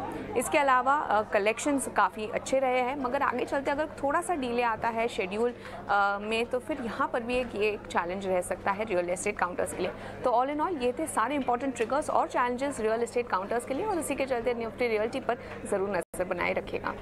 ठीक है, बिल्कुल 20% चल गया इंडेक्स, आप कई सारे रीजन साइड करिए, लेकिन yes let's consider the possible challenges also. शुक्रिया वमाक्षी ये रिपोर्ट प्रेजेंट करने के लिए। तो एक्सपेंसिव वैल्यूएशंस तो दिख रही हैं इस वक्त। राहुल, आप मानेंगे इस बात को, क्योंकि वमाक्षी ने रीजन तो सारे बताए, लेकिन move, major of the move आ चुकी है। अब इस स्टेज पर भी कौन से स्टॉक्स हैं जो अप मूव दिखा सकते हैं? कौन से स्टॉक आपको अब भी लगता है जहां बुलिश पैटर्न बने हुए हैं और जिनमें बने रहना चाहिए, या फिर फ्रेश एंट्री भी बनती है रियल एस्टेट में? एक स्टॉक तो डीएलएफ का चार्ट अगर आप देखेंगे थोड़ा सा ओवर एक्सटेंडेड लग रहा है। गोदरेज प्रॉपर्टीज का चार्ट इज लुकिंग गुड। अगर आप गोदरेज प्रॉपर्टीज देखेंगे ओवर एक्सटेंडेड नहीं है मोमेंटम इंडिकेटर्स में। वीकली चार्ट में एक ब्रेकआउट दिया है डाउनवर्ड ट्रेंडिंग चैनल से, और जो शॉर्ट टर्म मूविंग एवरेजेस उसके ऊपर ट्रेड कर रहा है। तो अभी भी अपसाइड के लिए Godrej Properties would be a safer bet than DLF. हालांकि मोमेंटम डीएलएफ के साइड है, but Godrej Properties would be a safer bet. We can hold on with a stop loss of 1435, 1499, 1500 के आसपास चल रहे हैं। 1435 का स्टॉप लॉस लेके लॉन्ग साइड की तरफ होल्ड कर सकते हैं for a short term move of 2-3 months. तो होल्ड कर सकते हैं गोदरेज प्रॉपर्टीज को। डीएलएफ गोदरेज प्रॉपर्टीज जैसी बड़ी कंपनियां तो रेडार पर है ही, लेकिन छोटी मझोली रियल एस्टेट काउंटर्स जैसे कि श्रीराम प्रॉपर्टीज, अनंतराज, इन पर भी खास नजर रखें। यहाँ पर भी काफी अच्छा एक्शन बिल्टअप होता हुआ नजर आ रहा है, क्योंकि पूरे के पूरे सेक्टर में ही अच्छी खासी मजबूती है। लेकिन एक और स्टॉक है सुदीप, टाटा कम्युनिकेशन, जो कि अच्छी मजबूती दिखा रहा है। आज के सत्र में भी हमने देखा एक अच्छा अप मूव देखने को मिला। पिछले 2 ट्रेडिंग सेशन से अगर आप देखेंगे स्टॉक में करीब 12 से 15% तक के रिटर्न्स आ चुके हैं। नुवामा की एक खास रिपोर्ट भी थी, और ताज़ा रिपोर्ट के मुताबिक एमएससीआई इंडेक्स में शामिल हो सकता है ये शेयर। ये एक न्यूज़ फ्लो है जिसके चलते मोमेंटम में है स्टॉक, लेकिन अदरवाइज पिछले 7 ट्रेडिंग सेशन में ऑलमोस्ट 20% तक के returns Tata communications.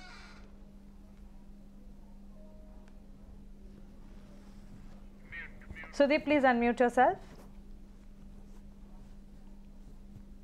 Tata Communication के अगर हम चार्ट देखें ना, तो पिछले 2-3 हफ्तों से जो मूव आया है 1300 से लेके ये जो 1650 तक का अभी जो करंट प्राइस है, स्टॉक ने ये पूरे मूव में अपना जो एक इम्पोर्टेंट जनवरी 2022 में जो हिसाब से स्टॉक ने एक रेजिस्टेंस बनाया था 1560 का, इस स्टॉक ने आज उसको भी क्रॉस कर दिया। एक सिमेट्रिकल ट्राइंगल ब्रेकआउट भी हुआ था ये 1.5 हफ्ते 2 हफ्ते पहले। और ये जो हिसाब से स्टॉक मोमेंटम में है, डेली वीकली मंथली चार्ट्स में सारे मेजर मूविंग एवरेजेस के ऊपर है। और जो न्यूज फ्लो आ रहा है इसमें मुझे लग रहा है यहाँ से एक 1800 1850 तक का स्टॉक, ये current up move can move up to 1800 1850 रुपए।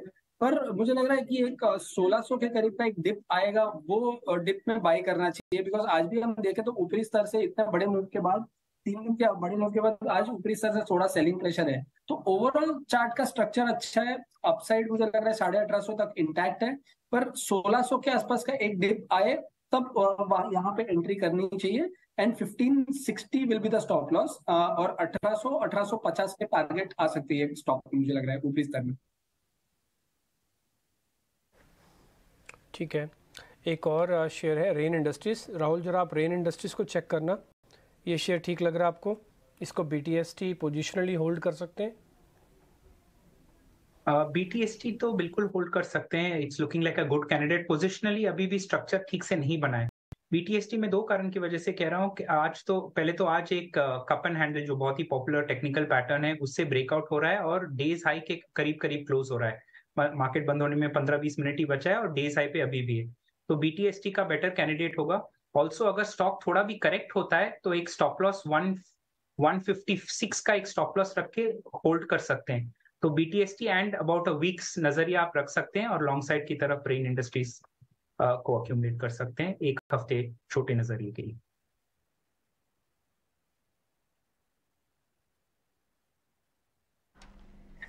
ओके, तो चलिए रेन इंडस्ट्रीज पर आपको ये एक आउटलुक मिलता हुआ दिखा है, लेकिन इसके अलावा भी कुछ चार्ट्स जहां पर अच्छी खासी मजबूती आज के सत्र में देखने को मिल रही है। पावर ग्रिड के चार्ट को देखिए। पावर ग्रिड के स्टॉक में आज हम करीब 2% की तेजी देख रहे हैं। सुदीप, बीटीएसटी का कैंडिडेट बन रहा है 246 के लेवल्स?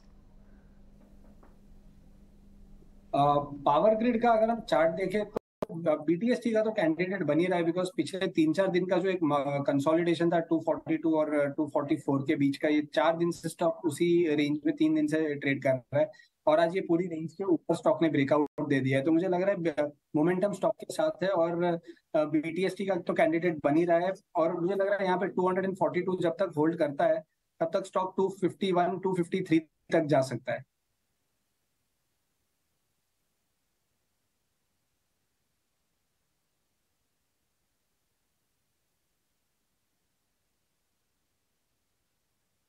एक शेयर मेरे को और पता करना है जिसका नाम है BBTC। बस ये लास्ट शो शेयर होगा मेरी तरफ से जो मेरे को इस शो के अंदर पता करना है। क्या ये BTST का कैंडिडेट है राहुल?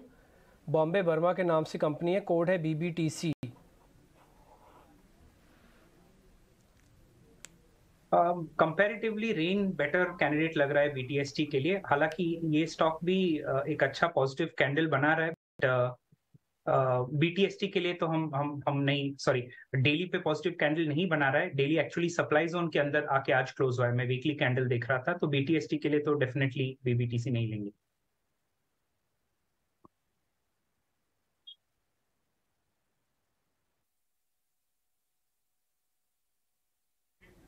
ठीक है, एक शेयर और लास्ट में चलते चलते मैं पता कर लेता हूँ।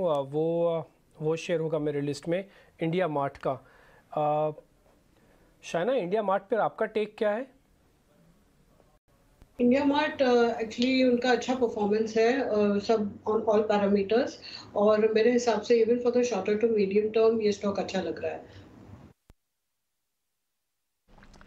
ठीक है, तो चलिए इंडिया मार्ट इंटरमेश पर ये राय आपको मिलती हुई दिख रही है इस वक्त। अगर बाजार को देखें, क्विक मार्केट चेक देख लेते हैं। बाजार में इस वक्त सेंटिमेंट्स जो है वो क्या डेवलप होते हुए दिख रहे हैं। संभलने की कोशिश कर रहा था बाजार। बैंक निफ्टी की तरफ भी अगर एक बार देखें, निफ्टी तो दिन उच्चतम स्तर के करीब है ही, लेकिन बैंक निफ्टी के चार्ट्स को पुल अप कीजिए, क्योंकि बैंक निफ्टी की तरफ से हमने आज साइडवेज मोमेंटम देखा है और इस वक्त ब्रॉडर इंडेक्सेस के अलावा निफ्टी में बैंक निफ्टी के मुकाबले अच्छा खासा एक्शन देखने को मिल रहा है। निफ्टी नेक्स्ट कैटेगरी के कुछ और स्टॉक्स हैं जिसमें कि मजबूती नजर आ रही है। आज सुबह से ही हिंदुस्तान एरोनॉटिक्स लिमिटेड, देखिए बैंक निफ्टी अभी भी फ्रिजल आउट होता हुआ, बिकवाली का दबाव। HAL के चार्ट्स को देखिए। सुदीप, आप बताइए, अच्छी मजबूती है और इनफैक्ट डिफेंस प्लेज में डिफेंस लीडर ही कहा जाएगा।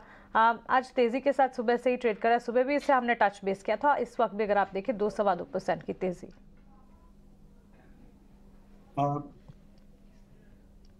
जी मानसी जी, अगर हम HL का चार्ट देखें तो एक कंटिन्यूअस एक अप ट्रेंड में है। पिछले 2 दिन हमने देखा कि थोड़ा एक स्टॉक साइडवेज चला गया था।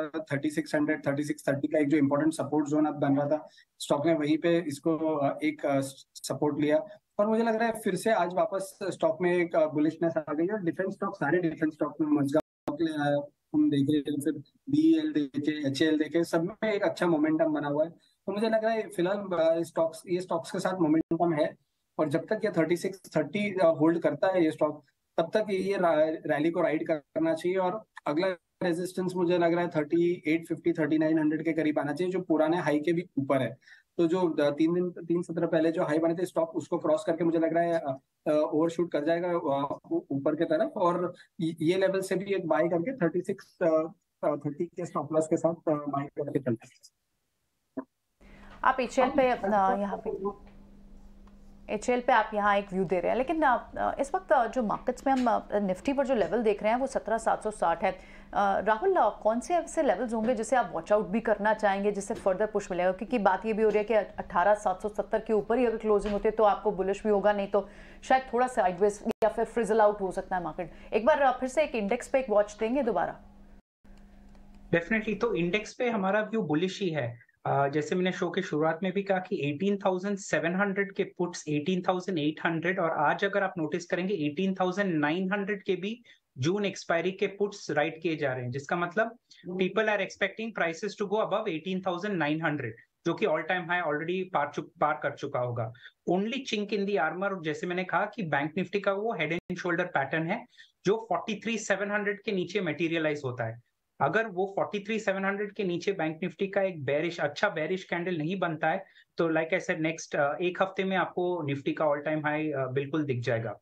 बात दूसरा है कि ऑल टाइम हाई क्रॉस करने के बाद निफ्टी का क्या यही स्पीड रहेगा, और मेरा आंसर वहां पे शायद नो होगा, क्योंकि मैं एक्सपेक्ट कर रहा हूं और हमारे एल्गोरिथम्स भी एक्सपेक्ट कर रहे हैं कि 19,000 के ऊपर ये जो मूव है वो स्लो हो जाएगा। जैसे आप देखिए 18,400 से 18,800 का जर्नी बहुत स्लो था, वैसे 19,000 के ऊपर का जर्नी भी बहुत स्लो हो जाएगा, अनलेस कुछ मटेरियली चेंज हो, जो फिर से we can review and check if that happens और नॉट। चलिए, इंडेक्स मार्केट पर हमारे एक्सपर्ट का आउटलुक बुलिश था, बुलिश है और आगे भी अंडरटोन बुलिश रहेगा। तो चलिए, इस बुलिश आउटलुक के साथ साथ ही बाजार बस अब 10-12 मिनट में क्लोज होने वाले हैं, तो हमारे एक्सपर्ट्स के पास से उनकी BTST ट्रेड्स भी समझ लेते हैं। सुदीप, बताइए कौन से BTST ट्रेड्स है, कौन से स्टॉक से जो ले जाना चाहते हैं इस वक्त?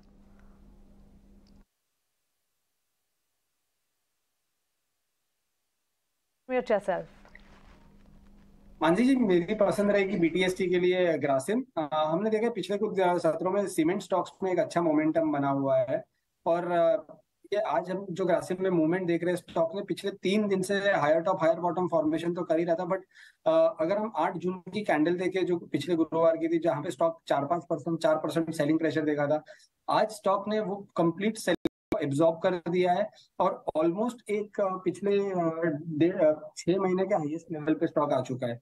और अगर हम चार्टिकली भी देखें तो एक सिमेट्रिकल ट्रायंगल ब्रेकआउट भी होते हुए दिख रहा है हमें ये काउंटर में डेली चार्ट्स पे। तो मुझे लग रहा है यहाँ पे 1760 के स्टॉप लॉस से 1820 का टारगेट BTST के लिए ग्रासिम में में आज अच्छी मूव भी है। तो BTST ट्रेड्स ही समझ लेते हैं कुछ और। आपने यहाँ पर ये कैरी फॉरवर्ड ट्रेड भी बताया। राहुल, आपके कैरी फॉरवर्ड ट्रेड्स क्या है? कंजम्पशन पैक में जिस तरह की तेजी है, टाटा स्टॉक्स तो बहुत अच्छे चल भी रहे हैं, टाटा कंज्यूमर हो, टाटा स्टील हो, इनफैक्ट टाटा कम्युनिकेशन हो, क्या ये सारे कैरी फॉरवर्ड ट्रेड्स हैं या और भी कोई BTST ट्रेड्स आपके रडार पे आ रहे हैं तो आप शेयर करें। तो प्योरली BTST पर्सपेक्टिव से जैसे आपने नाम बता दिया, Tata steel is looking good, but ये प्योरली BTST होना चाहिए क्योंकि 116 एक लेवल है जो क्रॉस करके सस्टेन होना चाहिए, जैसे मैंने पहले कहा, for any short term up move. But BTST के लिए टाटा स्टील लॉन्ग किया जा सकता है, स्टॉप लॉस रख सकते हैं 110.5 और target 115.5 purely for tomorrow's perspective. Sudeep, ये सिटी गैस डिस्ट्रीब्यूशन कंपनीज को भी एक बार देखिए। महानगर गैस लिमिटेड MGL करीब 2.25% की तेजी एट डे हाई इस वक्त 1050 के लेवल्स पर, और इसी के साथ साथ IGL को भी देख लेते हैं। इंद्रप्रस्थ गैस लिमिटेड, यहाँ भी हम देख रहे हैं दिन के उच्चतम स्तर पर 470 के लेवल्स, 1% के ऊपर के अपमूव। दिन की शुरुआत से लेकर अब तक ये स्टॉक काफी अच्छा चल गए हैं। दोनों स्टॉक्स पर राय क्या होगी? सवाल मेरे लिए था। जी मानसी जी सुदीप, आपके लिए। जी मानसी जी, अगर हम ये दोनों चार्ट्स देखें MGL और IGL, तो मुझे लगा रिलेटिवली MGL बहुत ज्यादा स्ट्रांग है। पिछले 1 साल का अगर हम चार्ट देखें MGL और IGL का साथ में प्लॉट करें, तो मुझे लग रहा है कि MGL is way stronger than IGL, और हर बार एक करेक्शन के बाद जब 50 DMA के आसपास स्टॉक आता है, वहीं से एक बार पुल बैक कर जाता है। तो ये पिछले 5 से स्टॉक ने कंसोलिडेशन दिखाया था और स्टॉक 50 DMA के आसपास 1015 1020 के आसपास से सपोर्ट ले रहा था, और आज स्टॉक ने पिछले 7-8 दिन का जो एक कंसोलिडेशन था उसके ऊपर ब्रेकआउट दे दिया उसमें से। तो मुझे लग रहा है यहाँ पे एक अच्छा मोमेंटम बन सकता है आने वाले कुछ सेशंस में। ओवरऑल डेली वीकली चार्ट्स बहुत बेहतर है और एक अच्छे सपोर्ट जोन से रिबाउंड हो रहा है। तो मुझे लग रहा है रिस्क रिवॉर्ड रेशियो भी फेवरेबल है यहाँ पे। 1025 के स्टॉप लॉस के साथ यहाँ पे 1100 तक का एक मूव आ सकता है महानगर गैस लिमिटेड में। दीप, एक बार क्रूड डेरिवेटिव ट्रेड्स पे भी बता दें अपना व्यू। ये जो एशियन पेंट्स जैसे स्टॉक्स जो चल रहे हैं, क्या अब भी कैरी फॉरवर्ड ट्रेड है? क्योंकि क्रूड पर वहां जब तक दबाव रहेगा ये चलते रहेंगे, लेकिन चार्ट्स क्या पैटर्न अभी भी बुलिश दे रहे हैं? कैरी फॉरवर्ड हैं ये ट्रेड्स?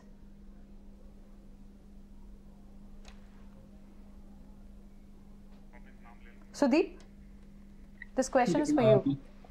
या ओके, अगर हम एशियन पेंट्स देखें और बर्जर पेंट्स देखें, क्रूड डेरिवेटिव्स में जो डायरेक्ट पेंट्स इंपैक्टेड होता है, तो मुझे लग रहा है ये दोनों स्टॉक्स बहुत अच्छी जगह पे पॉइज्ड है।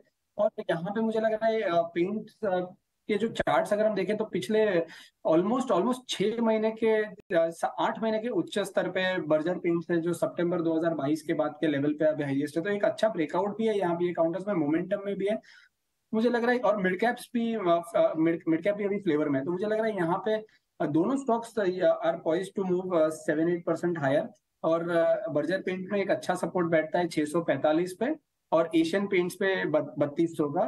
और ये पेंट स्टॉक्स के साथ साथ मुझे लग रहा है कि टायर स्टॉक्स में भी एक अच्छा मोमेंटम है। अगर हम क्रूड डेरिवेटिव्स की बात कर रहे हैं तो टायर स्टॉक्स में अपोलो टायर है, सीएट है, दोनों बहुत अच्छे जगह पे पॉइज्ड है। तो मुझे लग रहा है उनमें भी हम ध्यान दे सकते हैं, पेंट्स और टायर्स दोनों सेगमेंट्स पे। करेक्शन के बेनिफिशियरीज पेंट्स टायर पर नजर होनी चाहिए, हालांकि क्रूड में उथल पुथल अब भी जारी है। शाहिना, आपसे एक आउटलुक में रोड इंफ्रा स्पेस पर लेना चाहूंगी। देखिए, रियल एस्टेट में तो अच्छा एक्शन हम देख ही रहे हैं, कनेक्टिंग सेक्टर्स की भी बात होती है, रियल एस्टेट के साथ साथ सीमेंट, और ये 2 मेजर सेक्टर्स हैं, लेकिन साथ साथ इंफ्रा स्पेस पर भी फोकस है। प्री इलेक्शन ईयर की जहां हम बात कर रहे हैं, काफ़ी हद तक कई सारी योजनाएं हैं। इनफैक्ट ये इंफ्रा स्टॉक्स कह लीजिए NCC, NBCC, IRB infra, PSP projects, ये सारे के सारे स्टॉक्स जो है ऑर्डर विंस के चलते, नए सारे इनोवेशंस के चलते, नए सारे डेवलपमेंट्स के चलते लगातार फोकस में रहते हैं। Business outlook, order book guidance सब मजबूत नजर आता है। कैसे देखते हैं इंफ्रा स्पेस को आप? लोअर इंटरेस्ट रेट्स का बेनिफिट डेफिनेटली होगा, but at the same time I think ये काफी चल चुके हैं। जैसे आपने जो भी नाम लिए, जैसे आईआरबी इंफ्रा, ये अच्छे स्टॉक है, लेकिन आई वुड प्रेफर कि थोड़े डिप्स पे खरीदा जाए, नॉट एट करंट लेवल्स। मेरे हिसाब से थोड़ा करेक्शन होने के बाद यू कैन बाय। ऑलराइट, अभी इंफ्रा को आप बाय ऑन डिप्स करेंगे। बाजार में आपका ऑफ कोर्स बैंक निफ्टी और निफ्टी दोनों का एक मूव अलग है, और इस वक्त भी आप ऊपर ही उस लेवल के, उस रेंज को तो आज क्रॉस किया है क्लियरली निफ्टी ने। 18,750-720 के बीच की जो रेंज थी, जो कई दिनों से 10-11 दिनों से निफ्टी घूम रहा था, उसके ऊपर ट्रेड भी कर रहा है, सस्टेन भी कर रहा है, और इनफैक्ट क्लोजिंग में भी आप देखें तो शायद उसके आसपास और उसके ऊपर ही क्लोज होता हुआ दिखाई दे रहा है। और इस बीच आपको कई सारे कुछ स्टॉक्स जो हैं जिनमें आज फ्रेश मोमेंटम दिख रहा है, या फिर एक वापस आई है उनमें रौनक, जैसे ग्रासिम जैसे स्टॉक्स इस वक्त टॉप गेनर भी है। पिछले 5 मिनटों में यहाँ पर भी मूव बढ़ी है। रिलायंस ने 2 दिन से स्ट्रेंथ दिया है जब से बर्नस्टन की एक रिपोर्ट उस पर आई है। क्या रिलायंस को भी यहाँ से फर्दर अपसाइड के लिए, और वो भी शॉर्ट टर्म अपसाइड के लिए बाय करना चाहिए? राहुल, क्या मोमेंटम सस्टेन करेगा?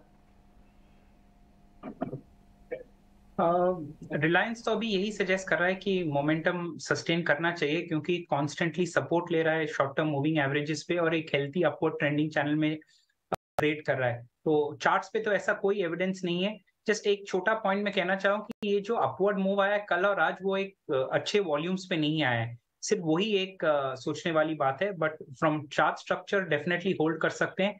अगर थोड़ा करेक्शन भी होता है तो एक बाई लेवल है 2495, जो 2% नीचे है करंट मार्केट प्राइस पे। 2495 पे बाय कर सकते हैं। स्टॉप लॉस 2450, छोटा स्टॉप लॉस 2% का, और लॉन्ग भी फिर से इनिशिएट कर सकते हैं रिलायंस में वो प्राइस पे। यहाँ पर रिलायंस आप यहाँ से फर्दर बाय कर रहे हैं, और जिनके पास है वो तो कैरी फॉरवर्ड यहाँ कर ही सकते हैं। इसी तरह के कुछ और स्टॉक्स, ऑटो स्टॉक्स में फिर से जो बाइंग वापस आई है, और टाटा मोटर्स खैर इनमें गई भी कभी नहीं थी, सस्टेनली मूव थी। लगातार अच्छे स्टॉक्स अच्छी मूव दिखा रहे हैं, पर टाटा मोटर्स अब फिर से स्ट्रेंथ के साथ लगभग 1.5% की तेजी के साथ। अगर री एंटर किसी को करना हो तो टाटा मोटर्स पर आप क्या लेवल रिकमेंड करेंगे सुदीप? टाटा मोटर्स, अगर हम तो हिसाब से टाटा मोटर्स ने मूव पिछले कुछ सेशंस में दिया है, और एक अच्छे अगर हम देखें तो पिछले 5-6 सत्र से 550 और 570 के बीच में स्टॉक कंसोलिडेट कर रहा है एक बड़े रैली के बाद।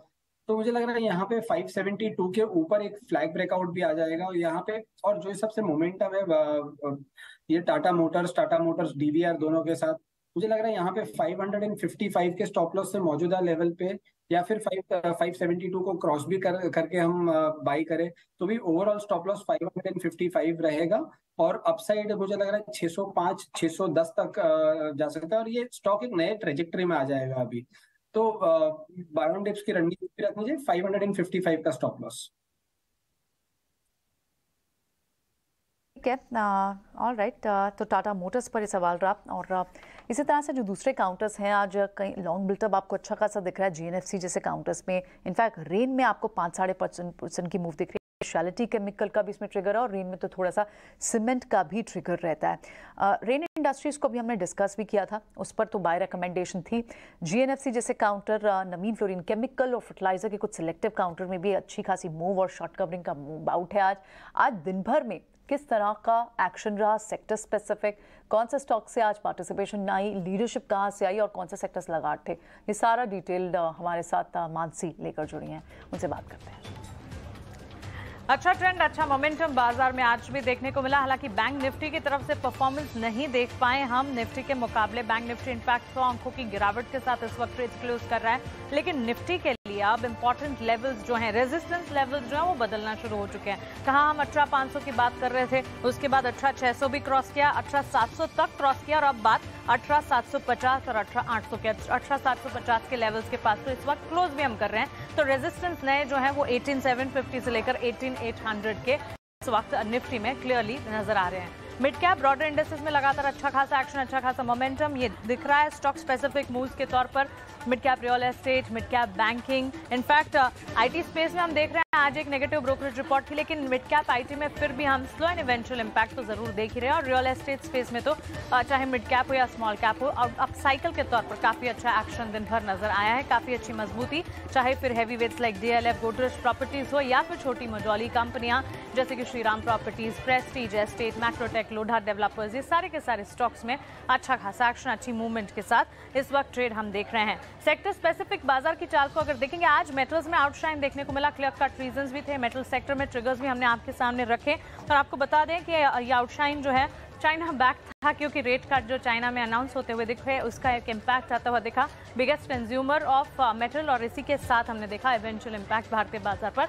मेटल स्टॉक्स में अच्छी खासी तेजी, मेटल्स के ठीक पीछे एफएमसीजी, ऑटो, एनर्जी और रियल्टी स्पेस में अच्छा खासा traction through out the day built होता हुआ नजर आया। अच्छा, टाटा कम्युनिकेशन, इस स्टॉक का जिक्र बाजार खुलने से पहले निकुंज की नजर में भी किया था, इस स्टॉक का जिक्र किया था। ये स्टॉक लगातार 2 ट्रेडिंग सेशन तो आज से तो आउट परफॉर्मेंस दिखाई रहा है, लेकिन पिछले एक हफ्ते में स्टॉक में ऑलमोस्ट हमने देखा करीब 20% तक के रिटर्न्स देखे जा चुके। नोवामा की एक ताज़ा रिपोर्ट्स भी आई और इस रिपोर्ट के मुताबिक एमएससीआई इंडेक्स में इंक्लूजन की संभावना है, और इस संभावना की एक खबर है या कह सकते हैं पॉजिटिव न्यूज़ फ्लो के चलते इस स्टॉक में अच्छा खासा एक्शन है, और ये एक्शन डेवलप होता हुआ और आगे भी उम्मीद यही है कि इसी तरह के सेंटिमेंट्स जो बिल्ट होते हुए टाटा कम्युनिकेशन के लिए नजर आएंगे। इसके अलावा एफएमसीजी गेनर्स, क्योंकि एफएमसीजी स्पेस में भी अच्छा खासा एक्शन था। टाटा कंज्यूमर देखें, उसके अलावा आप देखें Nestle, Britannia, Godrej consumers, HUL, ये सारे के सारे स्पेस, ये सारे के सारे स्क्रिप्ट्स में अच्छा खासा एक्शन मजबूती के साथ करीब आधे से 1% की तेजी। टाटा कंज्यूमर में तो 5-5.5% के मूव हम देख रहे हैं, अच्छी खासी तेजी। अच्छा, auto ancillary stocks, auto sector अच्छा परफॉर्मेंस दिखा रहा है, लेकिन उसके साथ साथ ऑटो एंसिलरी और एंसिलरी की भी एंसिलरी स्टॉक्स, यहाँ पर भी अच्छा खासा एक्शन। इनफैक्ट ये एक थीम बन चुका है ऑटो सेक्टर के लिए, आप कह सकते हैं कि परफॉर्मर सेक्टर है ये ऑटो, और उसके साथ ऑटो एंसिलरी में भी अच्छे मूव्स। टॉप गेनिंग मोमेंटम, आज दिन की शुरुआत में हमने कहा था कि अब बाजार को यहाँ से अगर नई मजबूती देखनी है तो फिर हैवी वेट्स को सपोर्ट करना होगा। हैवी वेट सपोर्ट कर रहे हैं रिलायंस, हमने देखा टाटा कंज्यूमर, हमने देखा एचयूएल, ग्रासिम, ये सारे के सारे स्टॉक्स में अच्छी खासी मजबूती। अच्छा, बिकवाली का दबाव, ICICI bank, axis bank, Infosys, Bajaj finance और भारतीय एयरटेल, इन स्टॉक्स से सपोर्ट आज नहीं मिले। तो हैवी वेट्स में ज्यादातर जिन स्टॉक्स का जिक्र हम कर रहे हैं, रिलायंस जैसे स्टॉक जिससे सपोर्ट की उम्मीद होती है, उस स्टॉक ने सपोर्ट जरूर किया। बैंकिंग प्लेस से हमने देखा आज कमजोरी के साइंस नजर आए। मिड कैप में mid cap real estate, Prestige estate, Oberoi realty, Petronet, LNG, Zydus और साथ ही पेटीएम जैसे न्यू एज टेक्नोलॉजीज पर भी नजर होनी चाहिए, यहाँ पर भी अच्छा खासा ट्रैक्शन बिल्टअप होता हुआ दिख रहा है। चलिए फाइनल क्लोजिंग की तरफ बढ़ रहे हैं। फाइनल क्लोजिंग अगर आप देखेंगे 18,800 के नजदीक, 18,755 के लेवल्स, करीब 40 अंकों की मजबूती है, काफी मजबूत साइन है, क्योंकि 18,700 के आगे 18,750 को भी पार करता हुआ मार्केट। बैंक निफ्टी में कमजोरी, सेंसेक्स में करीब 100 अंकों की मजबूती और मिड कैप स्मॉल कैप में भी एक्शन। फाइनल क्लोजिंग आपके स्क्रीन पर एक डिसेंट सेशन कह सकते हैं, एडवांसेस 1151, उसके सामने 955 डिक्लाइंस। हमारे टेक्निकल एक्सपर्ट सुदीप और राहुल, आपका शुक्रिया हमारे साथ जुड़ने के लिए। हमारी फंडामेंटल एक्सपर्ट शाइना, आपका भी शुक्रिया हमारे साथ जुड़ने के लिए और बाजार पर अपना नजरिया, अपनी एनालिसिस हमारे साथ शेयर करने के लिए। क्लोजिंग कॉल्स में इतना ही, लेकिन आप बने रहें ET Now स्वदेश के साथ। नमस्कार।